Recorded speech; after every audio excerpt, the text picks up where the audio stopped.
Your Daily 180, 180 seconds of pure Bible study. What do you know about the characteristics of New Testament miracles? Well, we saw yesterday as we talked about the idea of miracles that there are three words in the New Testament that we call miracle. There is the idea of miracle, which has to do with power. There is the idea of sign, which has to do with pointing to something else or confirmation. And then there's the idea of amazement, wonder, awe.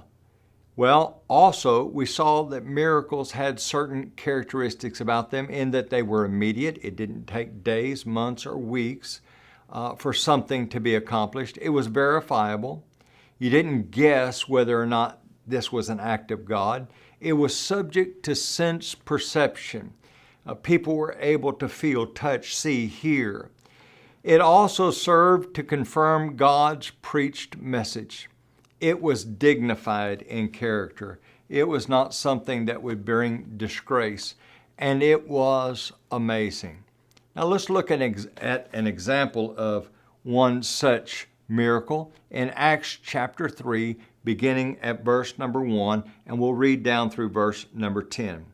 Now Peter and John went up together to the temple at the hour of prayer, the 9th hour, and a certain lame man from his mother's womb was carried, whom they laid daily at the gate of the temple, which is called Beautiful, to ask alms of those who entered the temple, who, seeing Peter and John about to go into the temple, asked alms. And fixing his eyes on him, with John, Peter said, "Look at us." So he gave them his attention, expecting to receive something from them. Then Peter said, "Silver and gold I do not have, but what I do have I give you. In the name of Jesus Christ of Nazareth, rise up and walk." And he took him by the right hand and lifted him up, and immediately his feet and ankle bones received strength. So he, leaping up, stood and walked and entered the temple with them, walking, leaping, and praising God.